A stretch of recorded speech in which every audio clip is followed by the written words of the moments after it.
Tributes continuing to pour in for Congressman John Lewis as the nation remembers his remarkable legacy. And at his home church, Ebenezer Baptist, Reverend Raphael Warnock and his congregation are mourning the loss of a man who served their community both as a leader and a friend. And joining me now is Reverend Raphael Warnock, senior pastor at the Ebenezer Baptist Church and also a Democratic candidate for U.S. Senate in Georgia.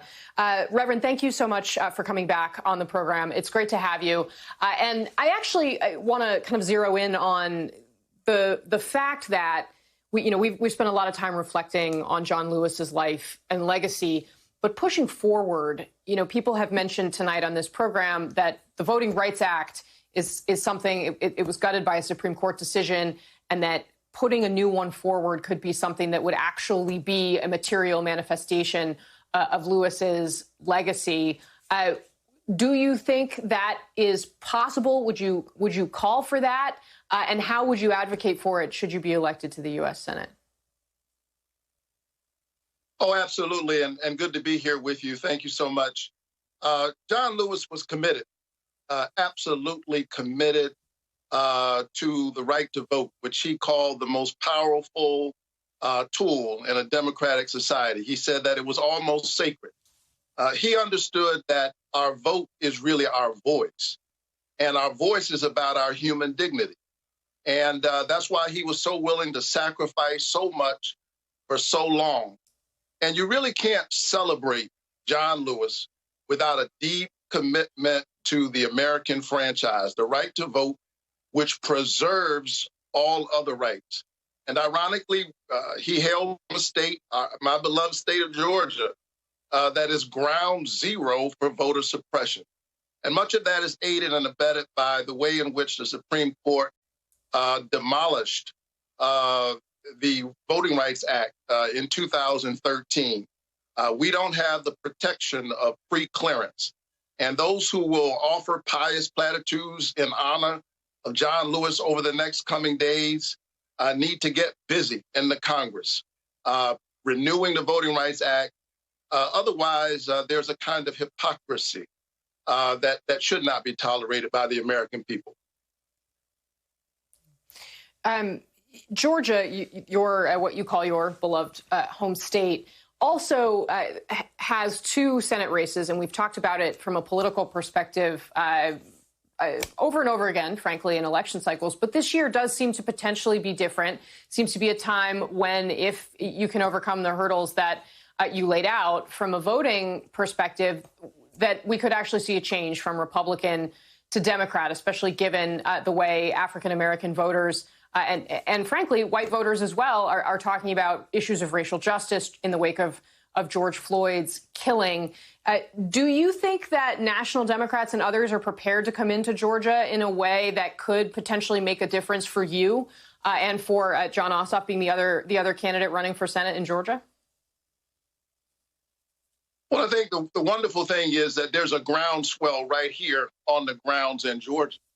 And, I think we'll have friends from all over the place who will respond to the energy that's on the ground. This is a new Georgia. This is the new South emerging. It is more diverse. It is open. It is inclusive. And it understands that we are stronger when we create a society that embraces all of us.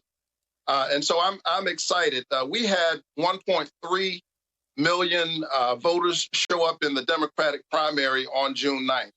There was a lot of attention in the media, and understandably so, on all of the forms of voter suppression that were taking place, the long lines. But the good news is that voters withstood the heat and the rain and voted in record numbers. They exceeded the numbers of the 2008 primary when Barack Obama became the nominee. And so this is a new moment. I think people on both sides of the aisle see it. And I think, quite frankly, the other side is engaged in voter suppression because they know that the electorate is with us. People who have confidence in their message don't engage in voter suppression. There's this sense in which politicians are deciding to pick their voters rather than have the voters pick those who would serve them. And so in the spirit of John Lewis, regardless of our party, our partisan perspective, At the end of the day, the great thing about America is that ideally we should be able to have our arguments about the distribution of resources, about the direction of the country. But at the end of the day, when elections have been heard, the people must be assured with every confidence that the people have spoken. Not some other forces, not the forces of voter suppression, but that the people have been able to express their voice, and their voice has been heard. What do you think? You're preaching every weekend at this storied church where you are. Are people, in your view, inspired right now, or and this quickly before we go, or do you think that they are demoralized by what has gone on, and how do you navigate that line? I don't think we can afford to be demoralized, particularly as we lift up the memory of the likes of John Lewis and C.T. Vivian. I knew them both. These were men who stood in the face of hopelessness, and they kept hoping against hope. Theirs was a faith and a spiritual power born of suffering, a moral authority that transcended human station and called upon human laws to more closely align itself with the law of love. And the reason we pause and talk about them tonight is because they didn't simply express the law of love, which looks like justice, by the way, in public, but they embodied it. And in a real sense, they call us in this moment to respond to what Lincoln called the higher angels in our nature. And I'm encouraged because I'm seeing a multiracial coalition of people pouring out into American streets, and they're pushing against those who cannot lead us, and so they seek to divide us. And they are pushing toward a new, more open, more inclusive, more just America. And for that, we owe John Lewis and C.T. Vivian a debt of service and praise. All right, Reverend Raphael Warnock, thank you so much for your insights tonight. We hope to see you again sometime down the line. Coming up.